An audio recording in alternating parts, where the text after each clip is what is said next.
The net will stand by for you until the emergency is terminated or the traffic is moved to another frequency.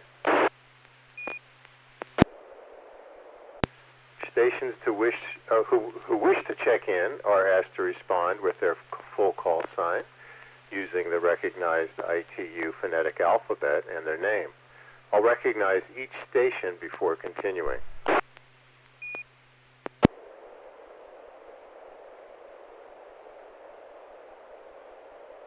Any station who wishes to check into the net, please come now. November 6, Papa Golf, Quebec, Bob in Roseville. Kilo Lima 7, Hotel Quebec, Romeo, Neo in Antelope.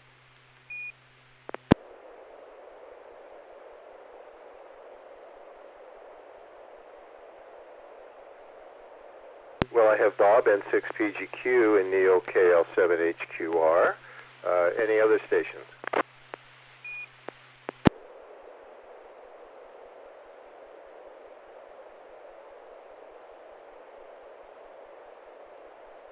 All right, I'm adding KP4MD to the list and myself, KN6QNJ.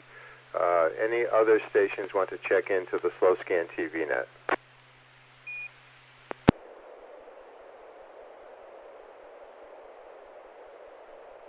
Hearing none. Bob, you're first, N6PGQ. Are you ready to share a picture?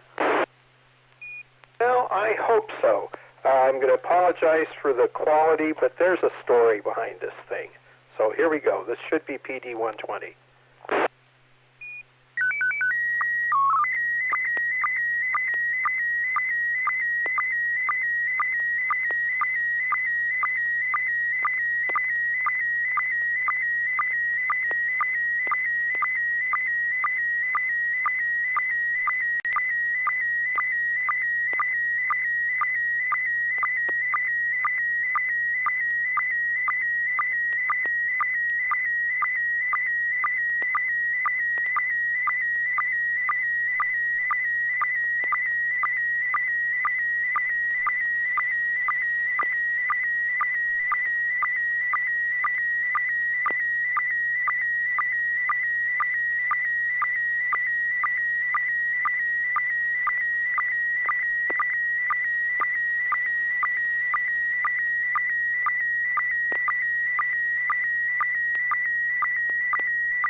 Okay, N6PGQ, KN6QNJ. I'm going to take the prerogative as net control and suggest that this is some sort of rubber tire burnout on your 3-speed Schwinn with the banana seat.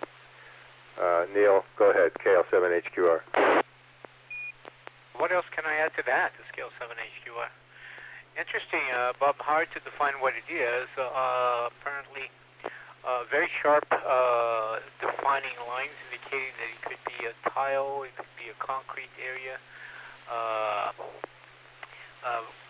Very good copy to the extent that the artifacts are almost non-existent. I can see a double, what appears to be parallel line on the center vertically, and there is a gray area. I don't see enough detail to be able to to guess. So looking forward to hearing from you what the story is behind it. But good copy to the degree that you can define. KL7HQR. Back to them. Yeah, a good copy. Before I move to Carol, I want to say good evening to WP2N, Craig, and KN6PRD, Alf, who are watching and listening on YouTube. Carol, KP4MD, do you want to comment on this photo? Sure, this is KP4MD, and what I'm seeing pretty much the same. It looks like some kind of a part of a concrete square from, I guess, maybe a driveway or something, and some kind of skid mark on there. I have no idea what it is, but curious. There must be some story behind this. As far as the pixelation, it's hard to say if that's the graininess of the concrete or not, but it's really hard to make out if there are any pixel pops there. Back to you. This is KP4MD. Thanks, Carol. Bob, N6PGQ, what are we looking at? Okay, well, it didn't come out as well as I thought it would. What you're looking at is my front driveway, and that doesn't make any difference. Those are the expansion joints on the right side and the bottom. But what I wanted to show you is in the middle. Those two lines, they're running vertically. If you blow them up, at least on my computer, are two whips that go on my Tar Heel antenna. And the one on the left is the one that comes with the antenna. It's approximately 73 inches long, and I can get it to tune from 15 meters to 80 meters. Let me break this. The only problem is that when you retract the antenna, it won't go any higher than 15 meters. So we had to get another whip, and my good friend KP4MD happened to know that I needed one and was at the ham swap in, I believe, the Loomis one. And she said, "Oh yeah, didn't you see them? They were at the back of the people that had all the parts." And I said, "Oh no," but she was there, and so she bought me a couple of those things, and I wanted to cut them down for 10 meters and 12 meters. So hang on a sec. Went over to a friend of mine's house who has a grinder, because if you've ever tried to cut stainless steel with a hacksaw, you're going to be doing it for like days. Anyway, so we ground it off, didn't get any good luck, and ground a couple other inches off, and finally said to heck with it, and we ground a whole bunch of it off, and we finally got it to be resonant at the very top end of 10 meters at 29.7 with the whip length of 35 inches, 73 inches. So it lost, a little more than half to get it to be resonant on 10 meters. So that was my project Tuesday before it got totally hot, was cutting little pieces off of stainless steel rod and trying to tune the thing so that it would be resonant. N6PGQ. That is a good story. Sadly, photos are good quality photo. Definition isn't good enough to really make that out, but I think I can see it. Neil or Carol, any comments? No, and I had heard the story. Bob and I had talked about it. I knew he had done that, but like you said, I did not guess that that's what we're looking at. So, it's a good story, though. N6KN.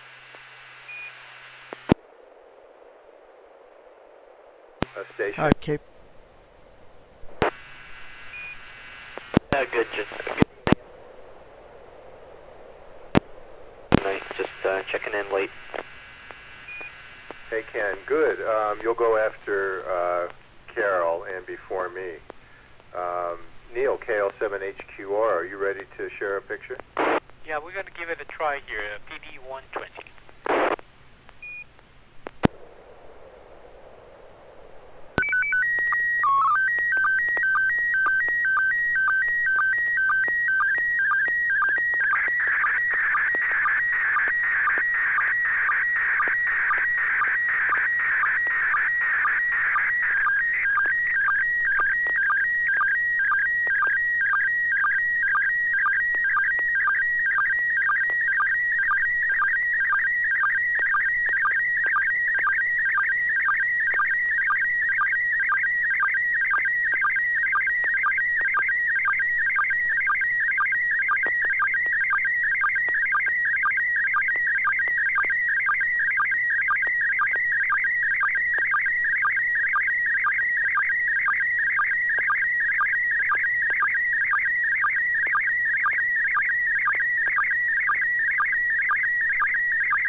KL7HQR, KN6QNJ.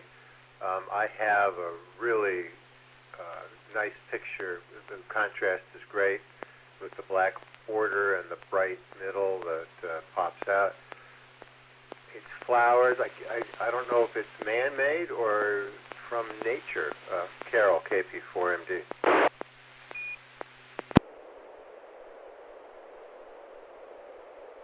Yes, so this is KP4MD. Very interesting arrangement of looks like flowers around a central. It's a very unusual. I don't know if that's some kind of a fruit or something in the center of this cluster of flowers. Nice bright yellow colors, and some of the ones on the fringes there have like a violet shade. I wonder if this is some sort of tropical plant from Brazil, because Neil likes to share those. Back to Annette's KP4MD. Thanks, Carol. Ken, N6KEN. Got a couple guesses. Yeah, I'll get on the flower bandwagon. That are a bunch of eggs. Looks like a lot of little eggs, or maybe a colorized version of the COVID-19 virus. Oh, that's an excellent guess. Bob, N6DGQ. Well, I've been over to Neil's house, and they have a cat that they treat royally named Thunder. And this is Thunder's cat food dish. You can see that it's well presented with the cat food in the middle, and Thunder is royalty, N6PGQ. Excellent. These are all excellent guesses. KL7HQR, please tell us, what is it? Well, Bob certainly knows Thunder, that's for sure. It's Scale 7HQR. Well, it is a natural flower. And believe it or not, the diameter of this is barely 1 inch in diameter. And it is a single entity. And actually, I thought the spelling was good. That's what caught my attention. It's called Lantena, Lantena. N6NA, and you can do a Google for it. And it comes in clusters. This is one of the flowers in big clusters. And I just thought it was so intricate. It's interesting looking at the picture on YouTube, Carol. First of all, she has a big repeater identification line in the lower part. I don't know if everybody else has it, but I see that her colors are a lot more intense, more vivid than the original. The original was much more pastel, soft colors. But anyway, it's a fascinating flower. So this afternoon, I just went up and took a picture of one of them, and enlarged it enough to show just one. So it is. If you have a chance, take a look at it. It's a very tiny, beautiful little thing. Back to that. Thanks, Neil. Yeah, I have the station ID also on YouTube, but not on my computer. Any comments or questions for Neil?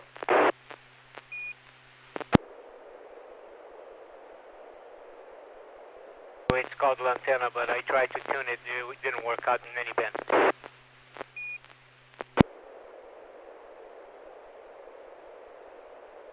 Well, all you need is a grinder, which Bob has for you.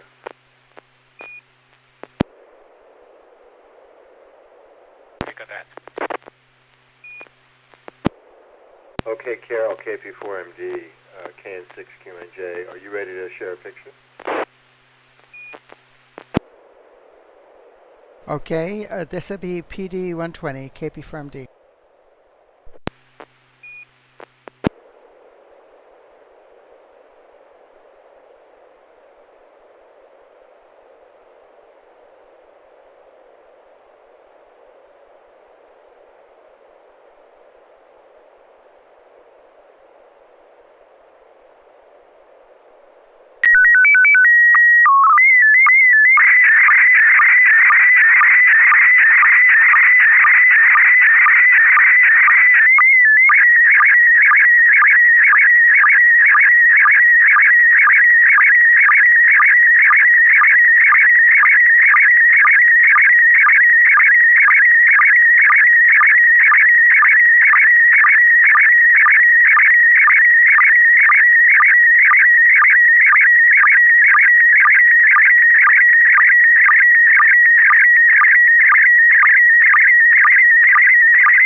Thanks, Carol.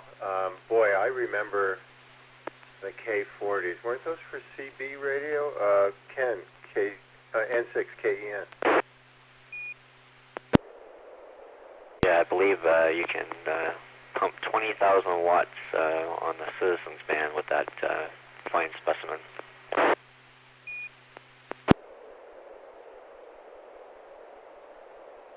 I see the gentleman holding the antenna is either a prize winner or has a nice ID tag. It's probably the latter.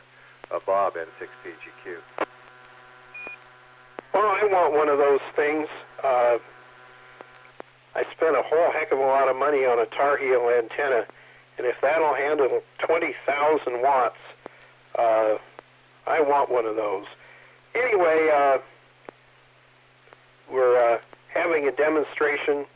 Somebody has their ARRL badge on and name tag and is retired from something with the hat. And anyway, it was probably at a ARRL convention and was the grand prize for the evening, N6PGQ. Thanks, Bob. Neil, KL7HQR. KL7HQR. Well, I have seen this picture before, so I will not say much. Just want to mention that that gentleman is somebody very, very important. Back to net. Oh, okay. Well, Carol, what are we seeing here? And I see Alf is saying 20,000 watts. Wow, for our online viewers. Carol, KP4MD. Okay, yeah, this is KP4MD. This picture is about 5 or 6 years old, and that gentleman in the picture is Roger KI6FYF, who was my husband before he passed away. And we had gone up Route 99 and we were invited to an event for our radio club, I believe up in I think it was Glenn County. Maybe it was a Glenn Amateur Radio Society. And on the way back, we stopped in at a truck stop and we saw this thing hanging on the wall. And we thought it would be humorous for him to hold it up and point to it and say, wow, here is a 20,000 watt antenna. And I doubt very much that that antenna would be able to handle 20,000 watts. But I guess it's a marketing gimmick and it is designed for Citizens Band 11 meters, as they have a lot of those accessories for the truckers that use CBs. So I thought it would be just kind of humorous to show that picture like that. And yeah, I'm sure I've sent this a number of years back on the net, and I'm glad you remembered that, Neil. So back to net. This is KP4MD. KP4MD, KN6QNJ. Thanks for sharing that and sharing a photo of your husband. And I do love, I remember K40 when I was really into CB radio, and that's a cool looking antenna. I don't think I've ever actually seen one used. Do you think this would actually work? Do you remember it? I mean, do you think it's something that could actually work? Yeah, I think I've seen these mounted on the cabs of 18-wheelers, and it's got a large loading coil that should resonate that vertical to 27 megahertz. I don't see why not, but this will not. I mean, if you try to pump 20,000 watts through the base, the connector, and the coaxial cable, it'll melt everything. It just physically impossible. It way exceed the rating of your coaxial cable. You'd have to have some hard line, really big, thick hard line going to this thing. It's not very practical. Over. Copy that. Any other comments about this picture?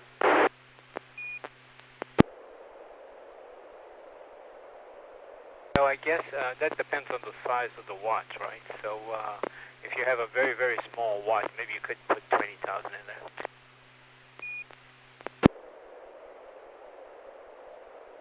See, that was one of the questions on the FCC exam. I remember from so long ago is what size are the different watts? By the way, that was scale 7HQR for proper identification. KN6QNJ. Okay, Ken, N6KEN, it's your turn. KN6QNJ in the group, N6KEN will be sending one image, PD 120. Hopefully this comes through.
N6KEN.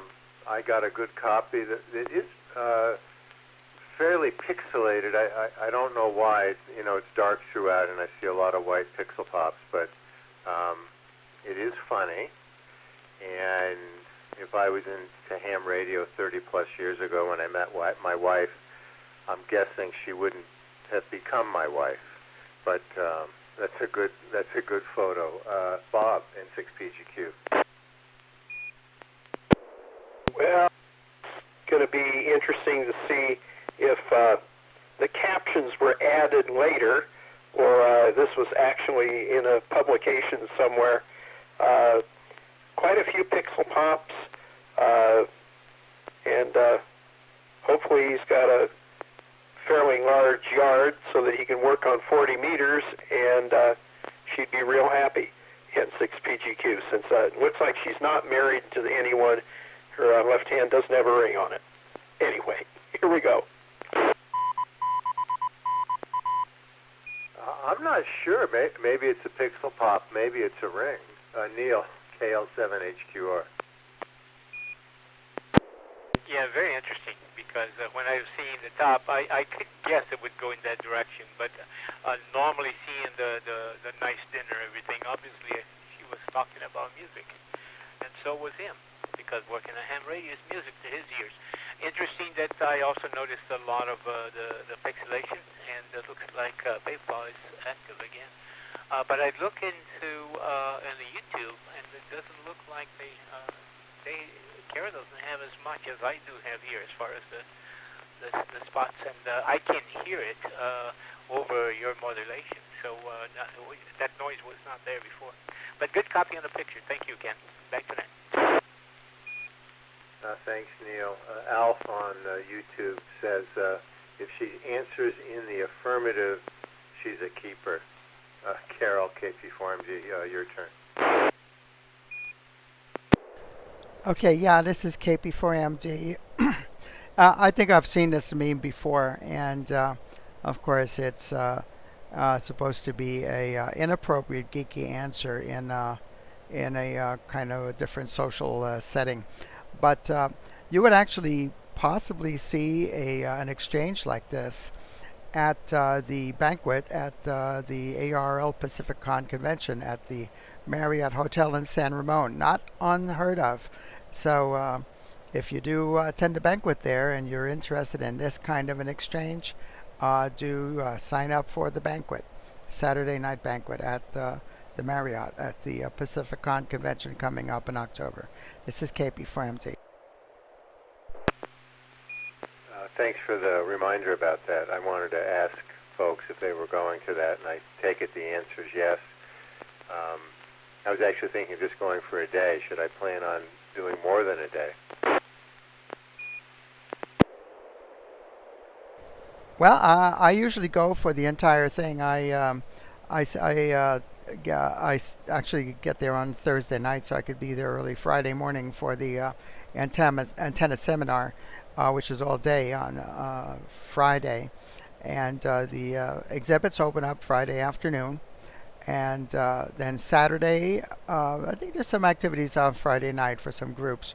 Day Saturday, you have seminars, multiple different seminars going on in the different rooms, as well as the vendors are going to be there with their exhibits in the exhibit halls, and all the different clubs. The nonprofits going to have their exhibits as well.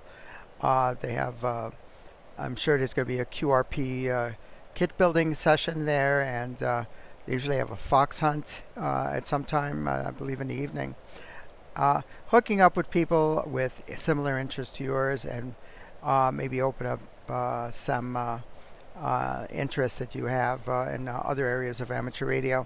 On Sunday morning, there are some other seminars as well, and it winds up after lunch on Sunday with the ARL Forum, and we have the Pacific Division Director, the section managers from around the Pacific Division, and we usually also have some of the top leaders from ARL headquarters come to the convention as well. So you have a chance as an ARRL member to interact directly with the leadership and hear what's new coming out. So back to Net. This is KP4MD. Thanks for sharing that, Carol. That's good to know. Okay, that's very helpful. Any questions about Pacificon before I send a photo?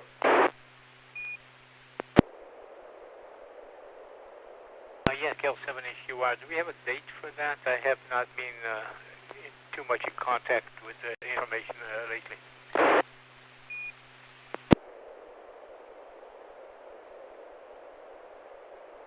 Yeah, sure. I'm sorry about that. I am going to be there all the entire weekend, and that's going to be October. I believe it's the third weekend in October, and let me see. It's actually on our website. We have the dates right there. It's October 14th, 15th, and 16th. 14, 15, and 16. And you can register online now at pacificon.org. And if you've never been to this, I would strongly recommend you do it. It's an experience that you won't forget. And I try to make it every year. If you want to go just for a day trip, Saturday is probably the most productive day for you. Sunday morning, they also have a flea market, so you can get some really good cheap things there that people sell there at the flea market on a Sunday night.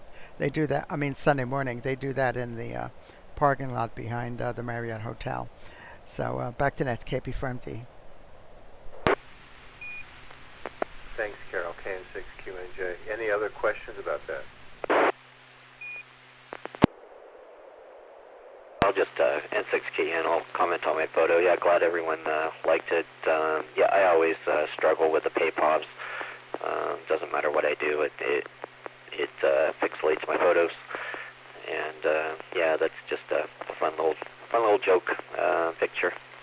And to answer your question, yeah, I'm not going to go to Pacificon this year.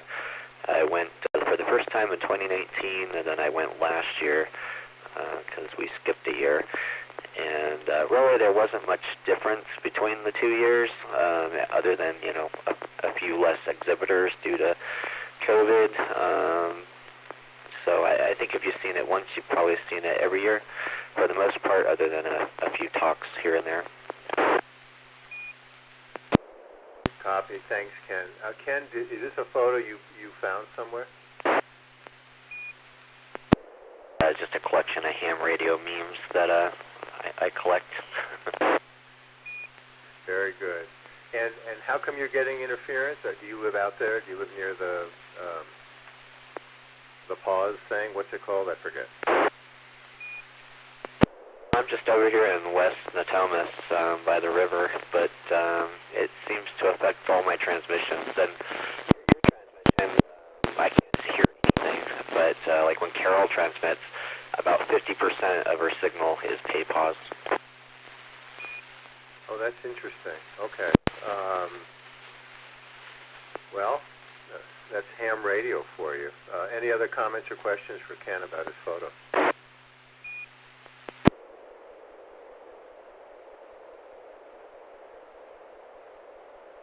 All right, I'm going to send PD 120.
I was interested to see how a photo from a newspaper would come through.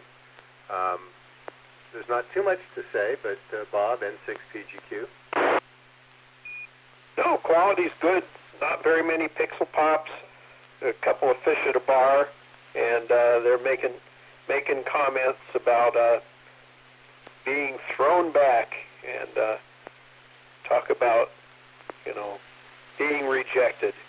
So I think it's pretty funny. N6PGQ. I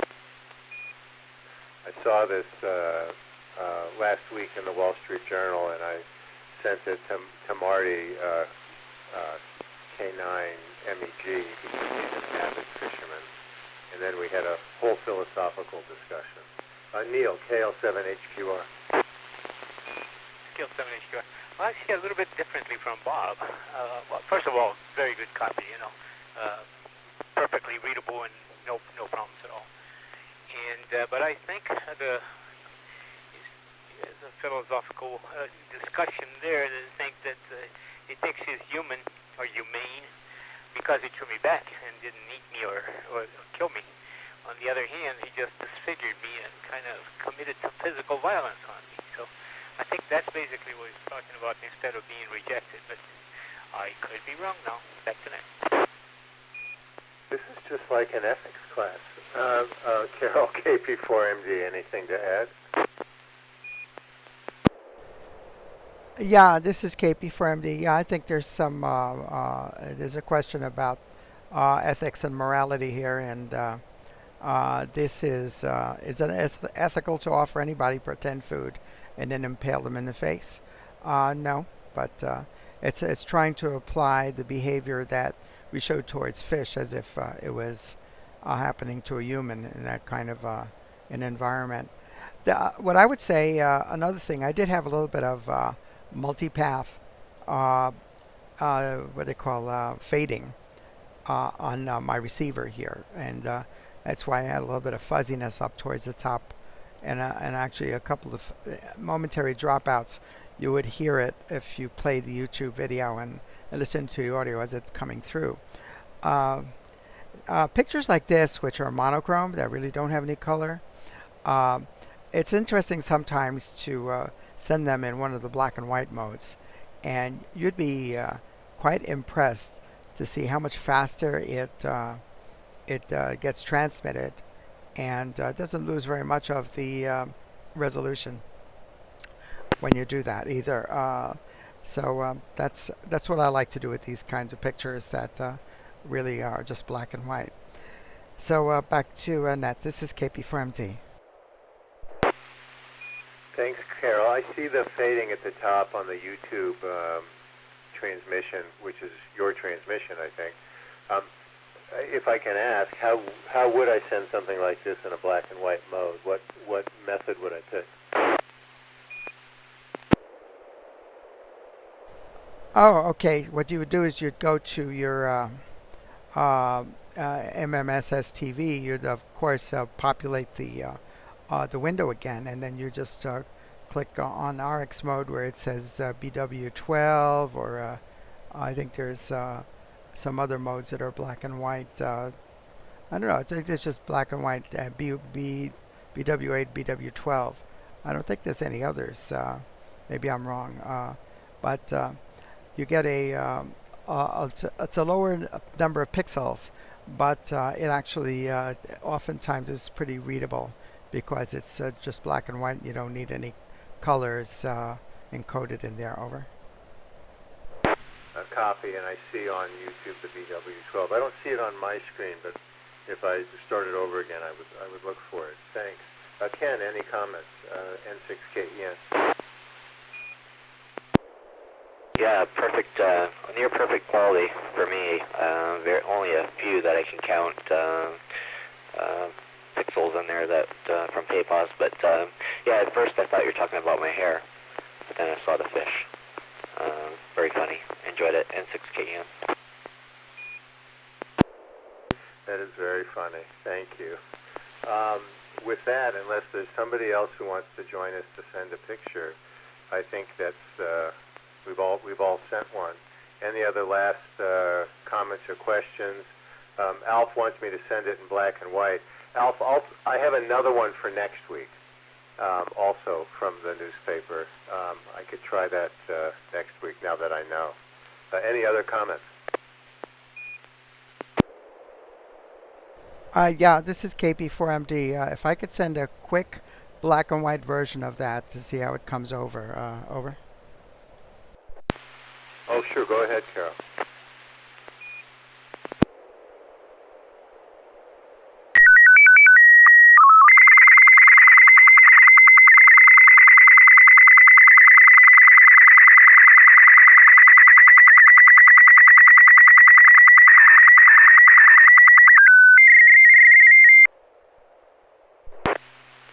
Boy, that was fast. 12 seconds, I guess. It's not quite as sharp, but it's certainly readable. It's a little darker. It loses some of the brightness. I don't know what others think. Bob, N6PGQ. Comment is absolutely correct. It's a little fuzzy, but boy, did it go through fast. KL7HQR. Good copy here. A little bit harder to read, so you lose the resolution, but not bad. What mode was that, Carol? Yeah, that was BW12. BW12. Okay, thank you. Yeah, good experience. I think we all should try sometimes to send black and white and quicker pictures. Just to, we get stuck on a high quality, so maybe we can, if we have a black and white, I for one will try to use different modes. I assume that the different modes will be automatically detected by the receiving end.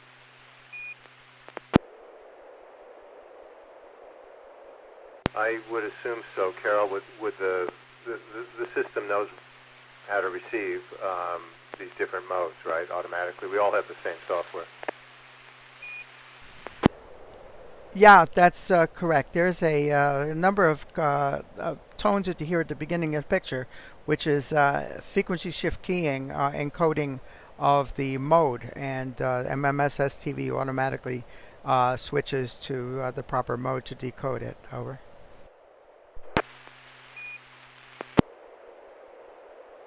Copy, thanks. Ken, any comments in 6KEN on the redo? Sure. So yeah, it comes through fast. Had I not seen it before, though, the only words I could make out would be the pepper and salt on the top. I can't make out any of the conversation on the bottom. But and then yeah, if you're in SSTV and you're on the receive tab, on the receive mode, those buttons that you have, as long as auto is selected, it'll automatically switch to the right one. Copy. And Alf on YouTube says he received it on his phone with audio coupling. I don't know, Alf, if you can say, can you read it? Did it come through in a legible format? He'll have to type that, so we'll stand by for a minute. Not readable, he says. But it's a good experiment. Okay, well, this is something we can continue to work on. Thanks, Carol, for telling me about that. Any last comments before I close the net?